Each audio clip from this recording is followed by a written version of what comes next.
Okay. All right.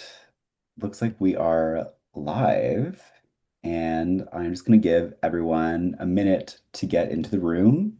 But thank you so much for joining us, everyone. Um, we are talking all about practical AI, forecasting, and inventory planning for high volume sellers. So if you've signed up for that, you're in the right place. But I would love to know where everyone is calling it. They're joining from. Put in the chat what city you're from, what state, how's the weather, how's your day. Would love to know.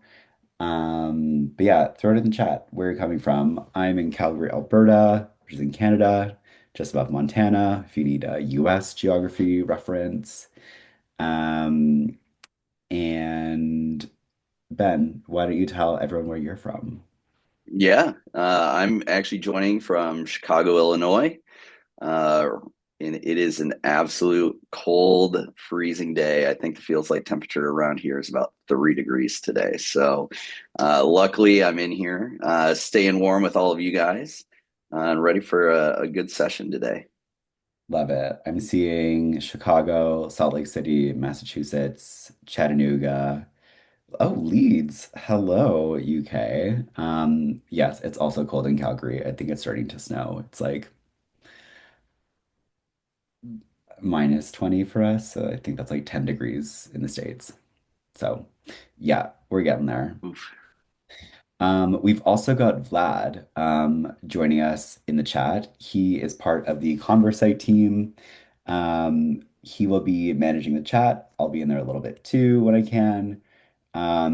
If you have questions, I highly recommend putting them into the Q&A box, just so we don't miss your amazing questions with all the chat going on. So if you have something that's sort of about the specific slide or just Katana or ConverSight or forecasting in general, put them in there and we'll sort of do our best to speak to it. Vlad will answer it or we'll get to it at the Q&A session at the very end. But I think we're ready to move on. Okay.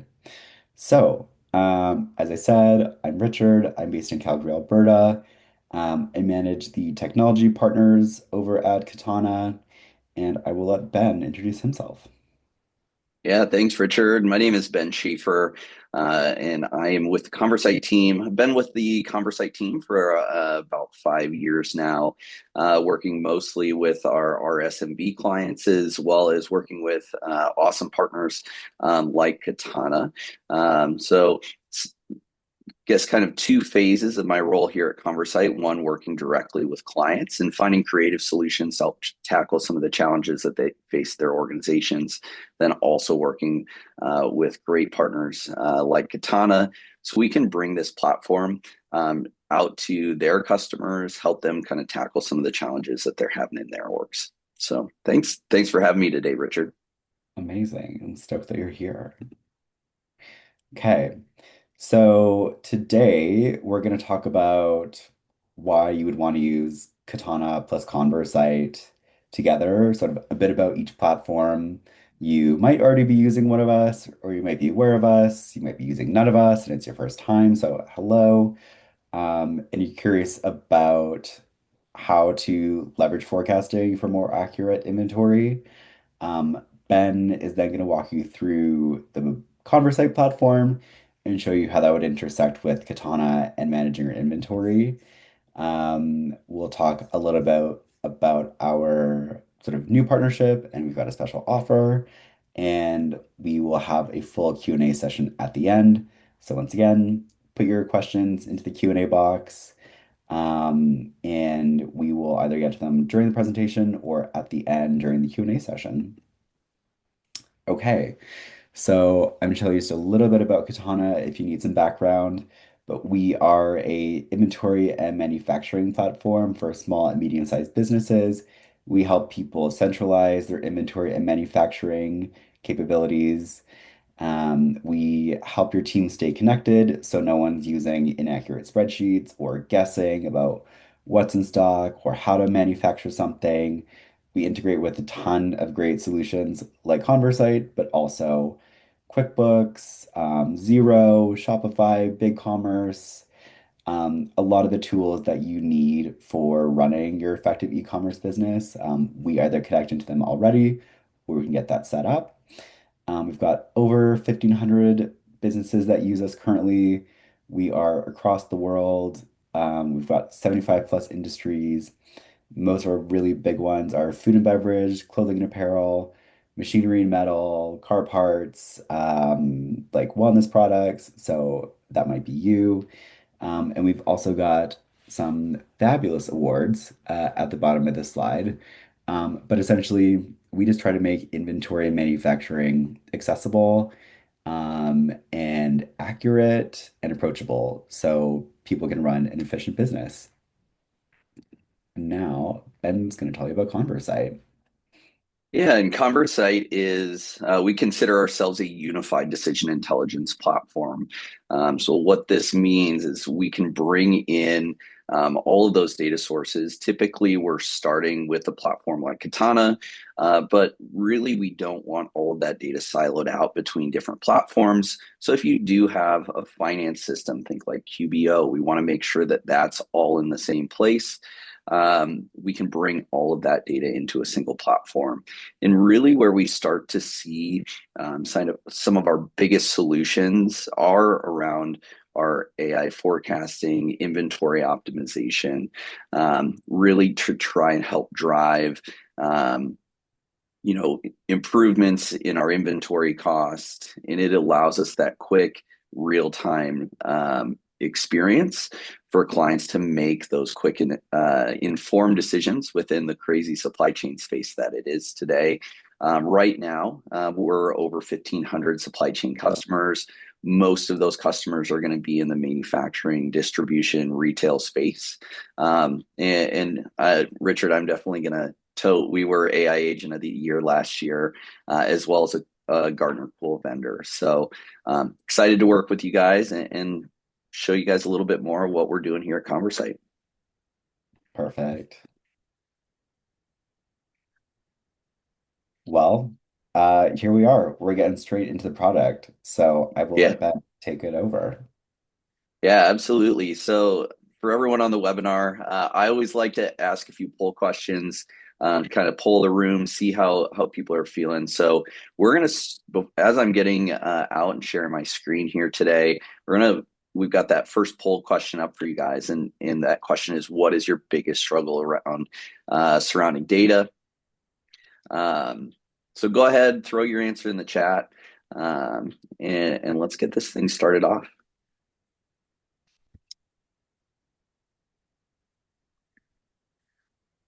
All right, we're going to give everyone a few more minutes to answer in that poll. Maybe not a few minutes, maybe more like a few seconds. All right, so we're going to go ahead and get started here. Up on the screen right now, you are going to see our ConverSight platform. It is a web-based platform. It does connect. We have a great integration with Katana, and we're going to cover a few different sections of the platform today. We'll touch on our insights, the Explorer, Athena. We'll touch a little bit on the storyboards as well. So to start out, the page that you're seeing here right now is our insights page. We really view this as kind of your top news stories of the day. What are we seeing that's happening within the organization? And a lot of times we're tracking trends across our customers, our products, our margins. This allows an organization to let ConverSight monitor what's happening and really only bring you things to your attention that are going to matter, things that I need to address.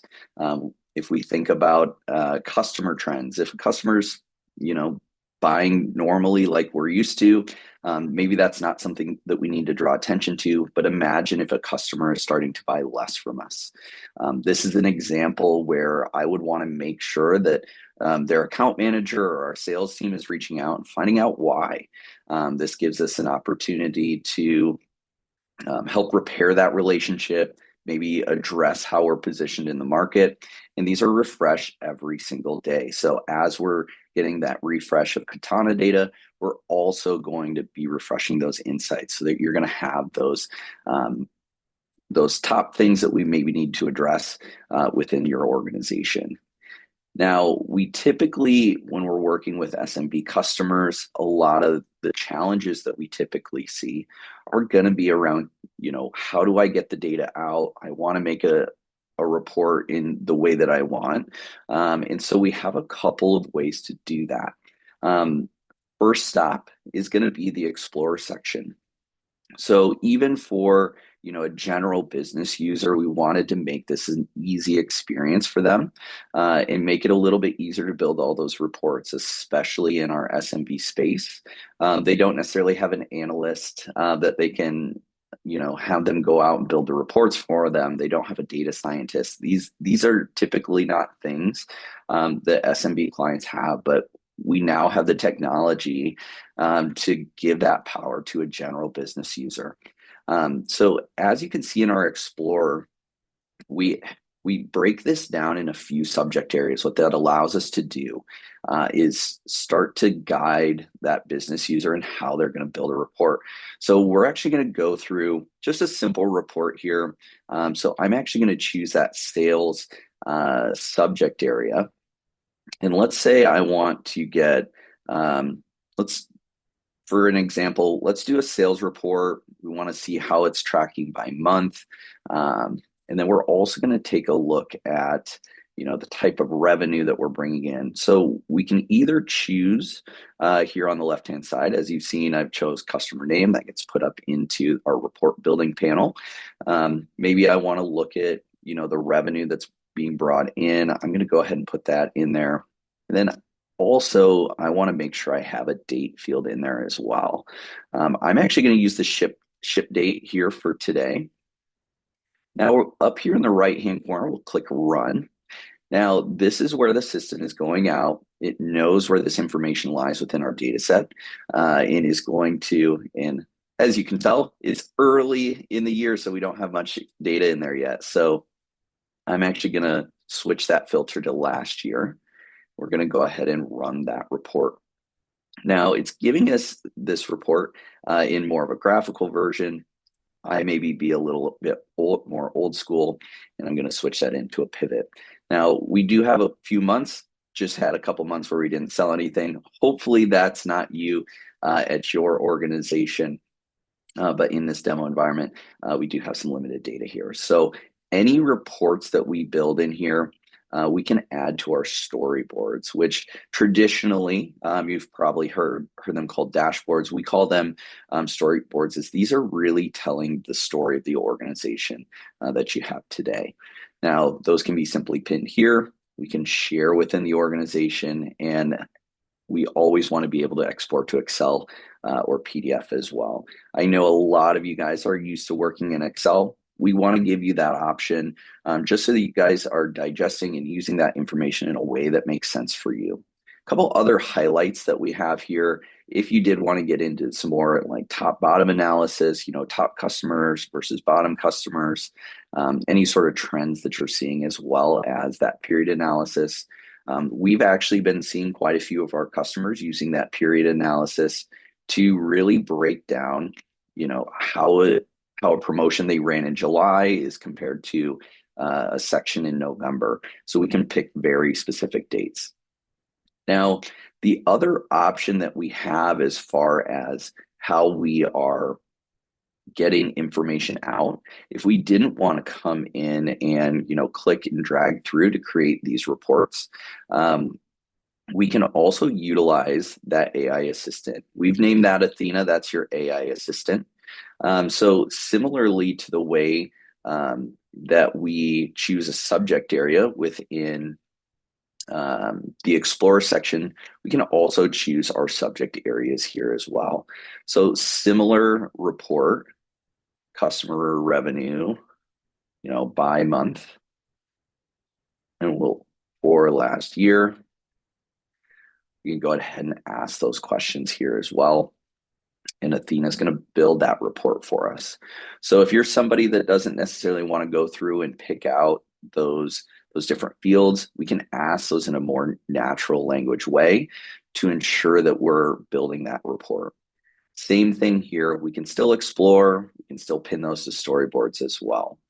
Um, just another experience in how we want to, um, you know, get the information out and work through there. Now, before we move on into more of our forecasting portion, I did want to throw another poll question up.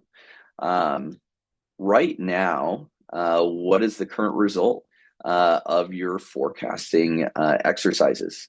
I know many times we see organizations working very full into Excel. It tends to be manual, but wanted to see, are you guys doing pretty good? Are you guys running into stockouts?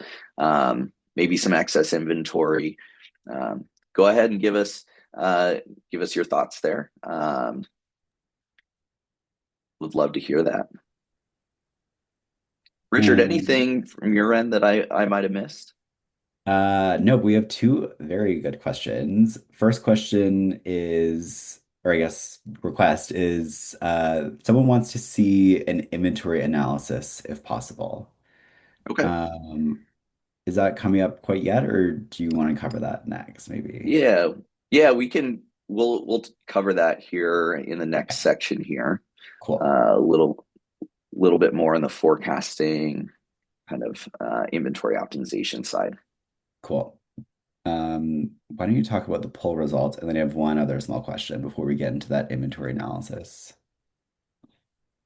So yeah, let's take a look. So from the poll, it looks like the winner of that poll is actually a combination of both. So both stockouts and excess inventory, with second being experiencing stockouts. So, from my experience working with clients, that's super common. I actually did a poll last year, um, probably about May, and it was overwhelmingly a combination of both. So just know that you're not alone. That's pretty common, and definitely something that we can help address here with ConverSight. Yeah, having to running into both ends of the spectrum where it is like, having maybe too much of the things that you don't sell as often, and you're constantly stocking out of the things that you sell through really quickly, and wanting to be reasonable about how much money you're tying up in even those high value items that sell through really fast. It can be tough always predicting the right amount.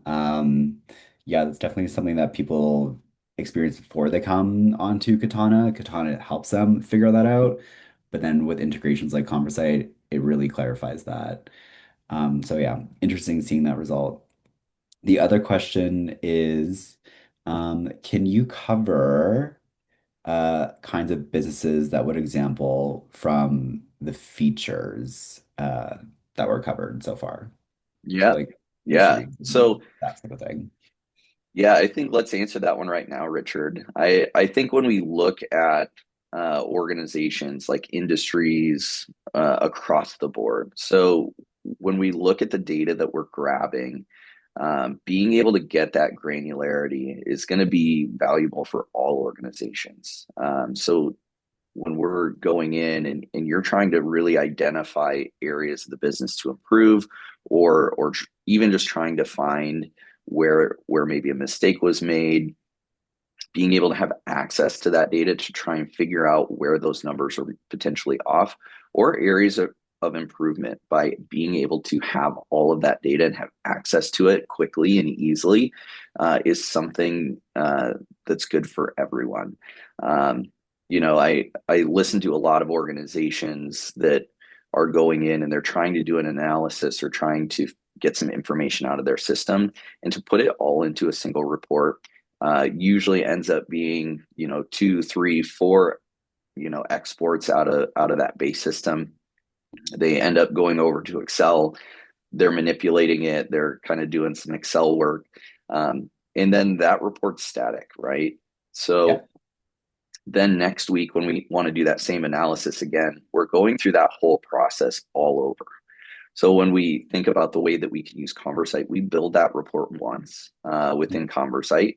Then every time we refresh that data, all that all of those reports are going to be refreshed with the most up-to-date information that we have from Katana.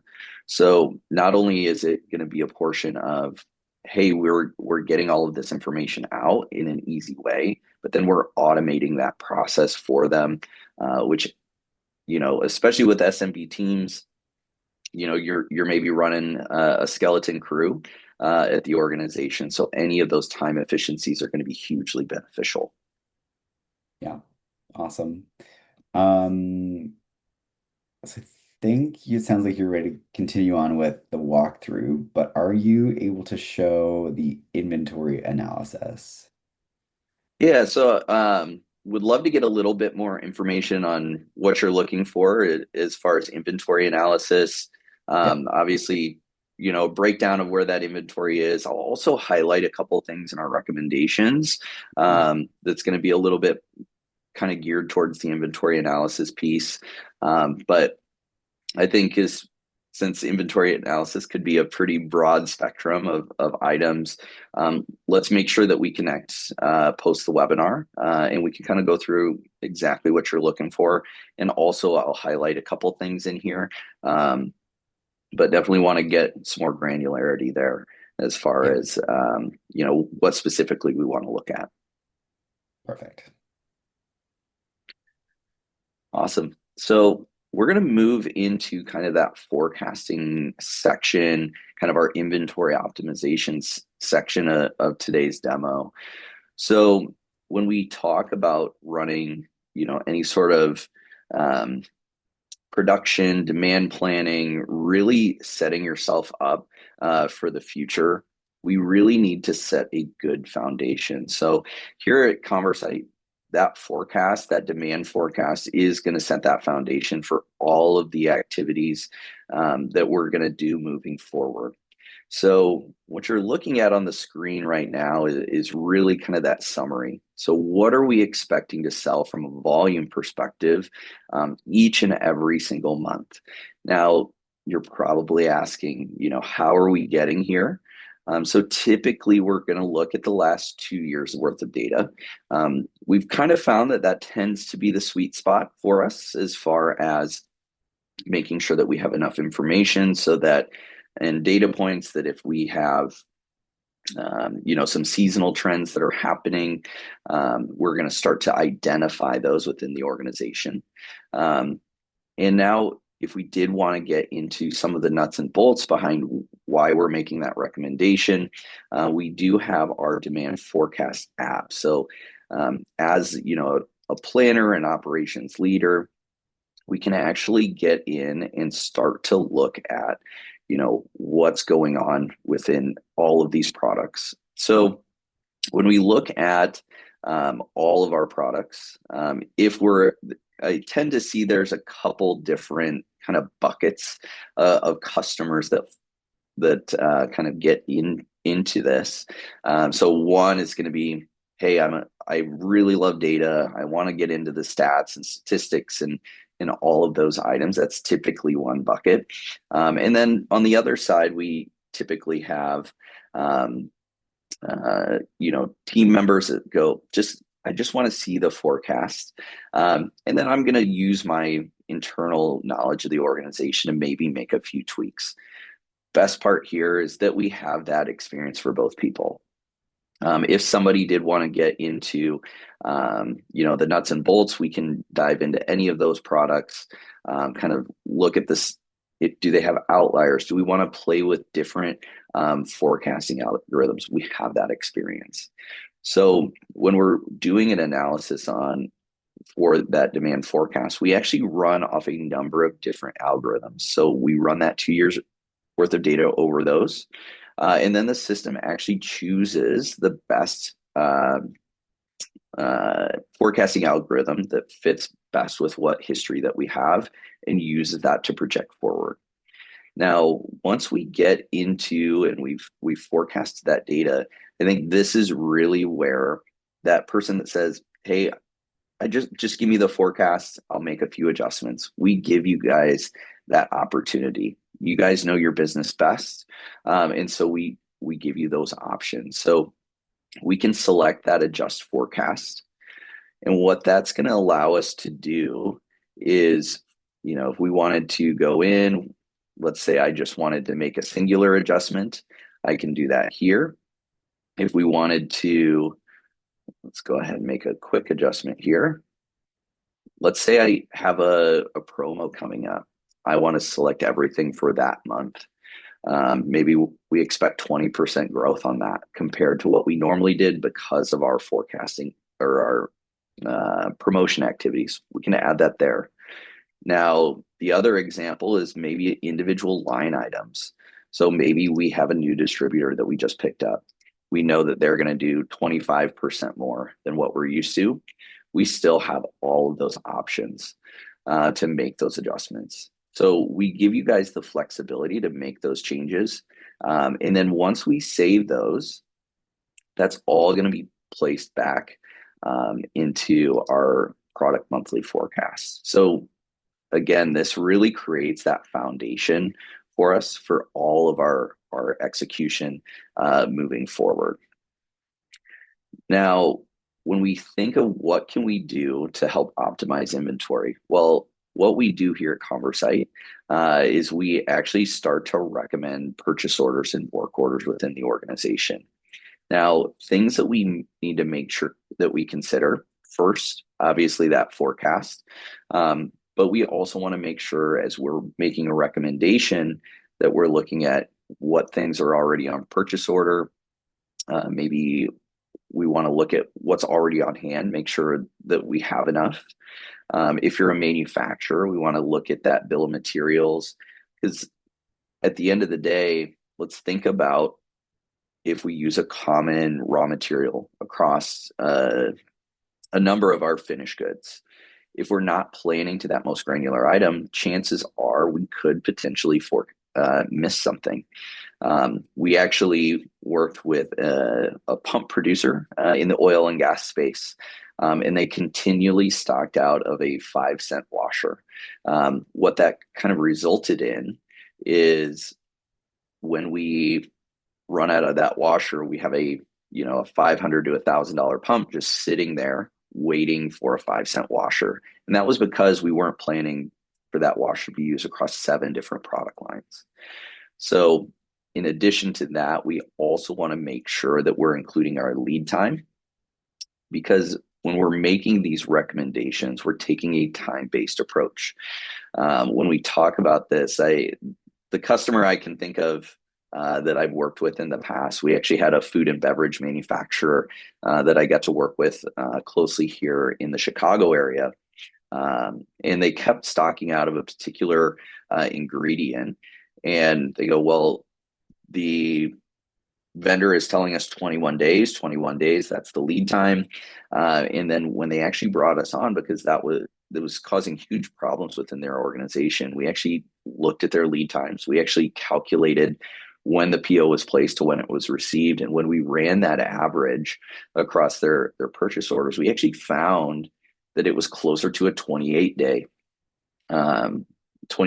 lead time. So what that was telling us is even though the vendor was telling 21 days, when we get down to how things are actually operating, that we were actually missing that. And that's why we're running into that problem. And especially if you're in the food and bev space, we know that waiting a week, we start worrying about it. Expiration dates, that could be waste, that could be write-offs that we're having to do because we don't have those items. So think about what you're doing in your organization. I know we do have a mix of stockouts versus excess inventory, but also I like to challenge you guys and think about what impacts are that having beyond just being out of it. Is that are we writing off inventory? Are we running out of things where we're missing sales or somebody's going to another vendor for your product? Those are things that we want to make sure that we're considering. So want to take a look a little bit closer here at that recommended PO. So when we talk about somebody in purchasing, they're going to come in, they want to really find out what things need to be ordered and when. So in here, we're going to recommend not only what to order, but more importantly, and refers back to our time-based approach, is when should we place that purchase order? I think also importantly, when are we going to stock out of that product? So a lot of times when we come in, we do have some filters versus order now versus order soon. And this is where we can start to help be more surgical in our purchasing. So if we want to filter to that order now, and we say yes, that's something that we need to order now, um, gives then we can filter to only that list. So really helps us be a little bit more strategic in how we're spending our time that day. Typically, when we look at order soon, that's going to happen in the next 30 days. Did want to refer back to that question about some of the inventory analysis as well. We do start to look at, what's that excess inventory cost as well. We can start to identify, what products that we have that are maybe in excess. And maybe these are areas that we want to take a look into. Maybe that's running a promotion, maybe discounting something. But this is also going to help guide and optimize inventory that way. Now, when we talk about inventory optimization as a whole, because we're getting that refresh of that data from Katana each and every day, we're starting to see changes in the sales velocity of those items. That's also going to help us in optimizing inventory here. So imagine if our sales are starting to slow down a little bit, the system's going to recommend that, and it's going to push that recommended purchase date out. On the It's going to say, hey, we have enough inventory for now. Let's go ahead. Let's push that purchase date out. On the flip side, if things are starting to go a little bit faster, this is going, whoa, we're doing great. Hey, let's make sure that we're purchasing a little bit sooner. So again, this is kind of the advantage to having a system that can run these systems in the background for you. So you as an operator, you're coming in, you're allowing that system to kind of guide you here, and obviously make your tweaks to it as you see fit, based on the internal discussions and knowledge of the organization. Similarly, we do the same thing on the work order side of things, just really helping to guide us in recommending when we should place those purchase or place those work orders to make sure that we're still getting that information, getting those products in the hands of our customers. Awesome. Well, Richard, I think for now, that's definitely what we wanted to cover today. Did want to chat a little bit about that, the integration a little bit more. Richard, I'll hand it back over to you as we talk about a little bit about the integration here. Yeah, perfect. So if you are a Katana customer, you're actually going to be able to find the ConverSight integration out there on the Katana marketplace. We're going to have two different packages available for you. Our basic package, which is going to include Insights, Explorer, Athena, and we actually have 13 pre-built storyboards for you guys that are going to come directly out of the box. We do have the advanced package, which is also going to include everything in the basic package. But then we're also including the forecasting and inventory optimization use cases in that as well. So you're going to get those recommendations in there. Now it's actually pretty, and you'll see that we just popped up another poll. So if you guys are interested in learning a little bit more about ConverSight's Katana integration, make sure you let us know in that poll, and the team will be sure to reach out here for you. For that integration, after you've gone to the Katana marketplace, it'll actually take you to ConverSight's marketplace, and you can actually request access from there. And then our team will be getting in touch with you to help get that all set up. Yes. And just while people are submitting their answers, I see Will just asked a question in the chat, which we will cover after this slide or two. And if you have any other questions, feel free to put them in the Q&A and we will cover that. But I am going to talk about the integration itself.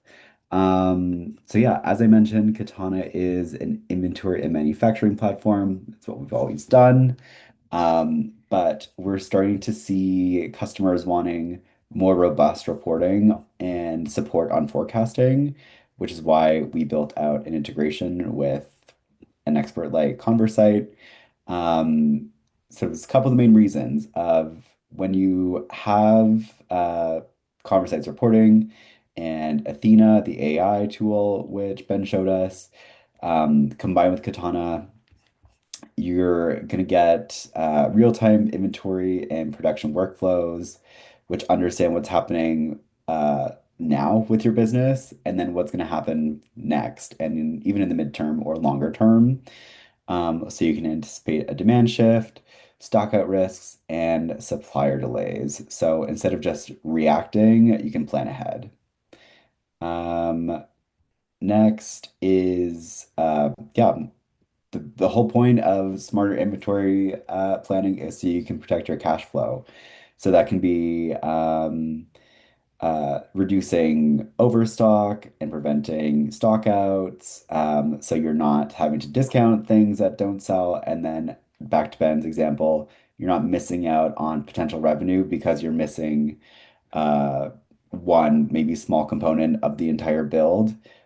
You've then got everything at hand. And then with that, you tie up a lot less into working capital, which we all know is integral. You can make faster decisions without relying on your IT team or your analyst, or if you don't have an analyst, which a lot of us don't, because a lot of people are small-sized businesses where you might even be working with just yourself or you and one or two other people. You essentially can have an analyst on your staff with tools like Katana and ConverSight. So you get those recommendations and you get that enhanced reporting without trying to run a bunch of reports yourself, and you're not going across like four different systems and then trying to assess it all in GPT or Excel or just kind of going with your gut. You're actually getting like critical data that is correct.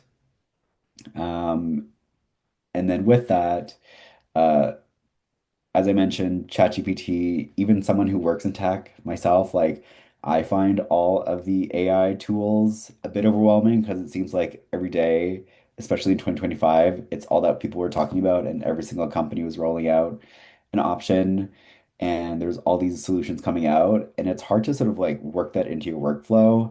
I know I personally am now using like a couple different solutions, but it took some time to figure out, this one works well for me. This is how I use this to do this thing I need at work. But when you have just a number of specifically built tools like Athena and Kai, which is Katana's AI bot, it's a much more approachable way to start using the benefits of AI in your business to sort of get that efficiency and leveling up that you want to grow. Richard, I actually want to piggyback off you there for a Yeah. second. So, when we talk about other AI tools that you've probably seen in the market, Mhm. um, training these tools in the background always is a piece that we want to make sure that we're remembering. And so, and this is one piece I like to highlight about Athena is Athena was built as a purpose driven, you know, AI solution that was meant for data and analytics for these companies. So, what that means is every time that we're asking Athena that question, it's looking at it through that supply chain lens. So, I think most importantly is that we're not only using that AI tool, but it's one that's purpose built for the purpose that we're trying to do. So if we're trying to do data analytics or supply chain type functions, having that background training for a tool like this makes it, very direct, and making sure that we're understanding the question so that we're not making decisions off of data that may not be specifically to a supply chain organization. Totally.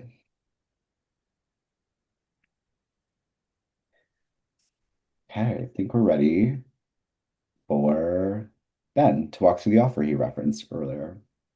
Yeah, absolutely. So we're super excited about our Katana partnership here, and so we actually want to make sure that just to celebrate this partnership, that we do put out an offer to kick off this partnership. And so we're actually going to offer 3 months free. We're actually offering that to the first 10 Katana customers that sign up with us. Um, with that, those do have to be signed before the end of February. So we are only offering that for a limited time and limited people. So make sure that you scan that QR code. Make sure you get set up with us. Happy to get those discussions started and answer any questions that you have. But if you guys are on the call today and have some questions, make sure to throw those in the Q&A. And I think from here, Richard, if you're open to it, let's start getting to some of those questions. Yeah, definitely. Question to start off with. Um, from Will for the or I guess sorry, Vlad answered this, but maybe do you want to cover this for everyone? Is for the work order portion, is there a way to plan for production capacity? For example, what if forecast is greater than production capacity? Can the software show that so the organization can plan for the production storage? Yeah, absolutely. This is something that we do pretty regularly. So as we're looking at like capacity, I've actually seen it cover capacity covered in a few different ways. One, I've seen it taken as, we can create, X number of widgets per day. We've also seen it taking kind of a time-based approach, so we know that the team is working X amount of hours today. What can they typically do in that time frame? And so we can help to recommend what are going to be the best items for us to create during that time. So that's one piece that we could look into. We could start getting into analysis of, what was planned versus actuals in there. So we can start to dial in that capacity a bit more. So definitely something that we can take a look at. Happy to dig into that a little bit more. If it makes sense, we can get on a call. We can also lean on Vlad a little bit as we start to work through the nuances of your organization. But definitely something that we've done fairly often, and happy to help with. Cool. Next couple questions. Um, One for Katana is, can I still use Katana if I'm not a manufacturer? Yes, absolutely. Some people don't manage any sort of production. They're just purchasing and reselling inventory, um, for sure. Question for Ben. Um, my business is pretty seasonal. Will the AI be able to recognize this when providing the forecast?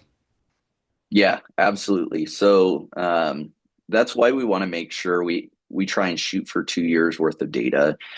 Even if you don't have all of that data in Katana, maybe you were just using QuickBooks beforehand and you didn't want to pull all that data in. Those are projects that we'll take on. We'll bring in that other data source. And I think this goes back to my earlier statement is, we can pull in from these different data sources and make sure that we're getting all the data to kind of, as I like to say, singing from the same song sheet, Mhm. so that we can then, have enough data points to start to identify those seasonal businesses. We run into a lot of organizations that,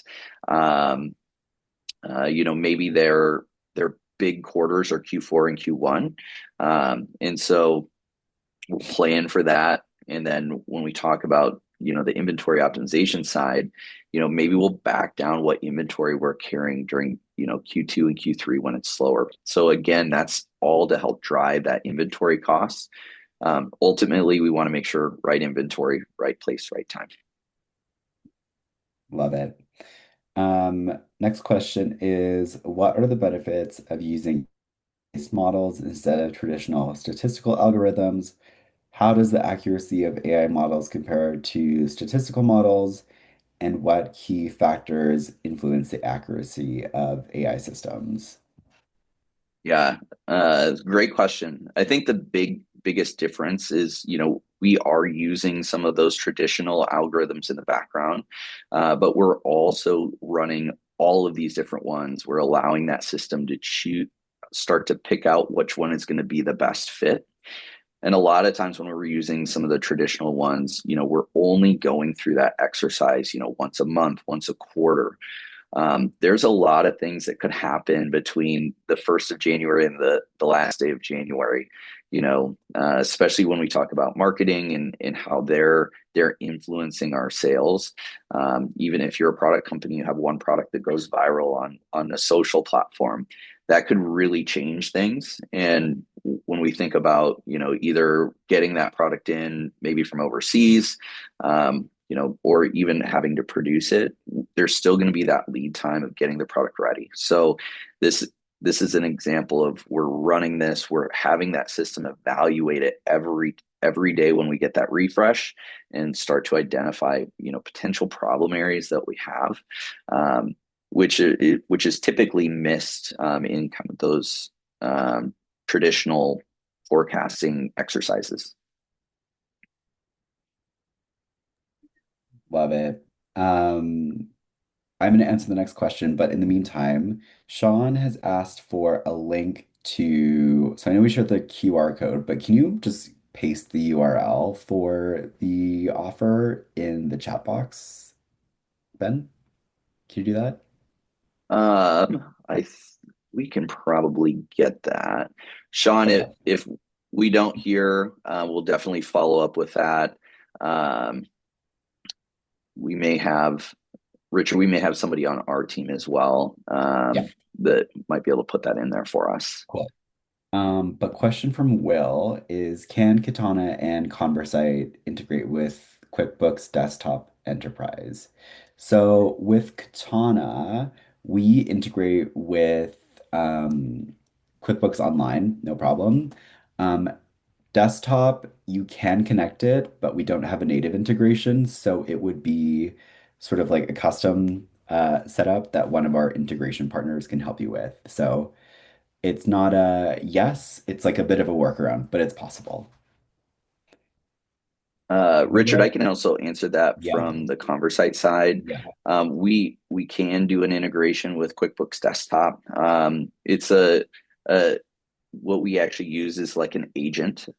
So it's a little bit different connection style than QuickBooks Online. Mhm. Something that we can do, typically we want to make sure that we do that, overnight, and things to be aware of. We just want to make sure that you don't have other tasks running during that window. Something that we do often, and happy to walk through that process with you as well if you'd like some more details. Perfect.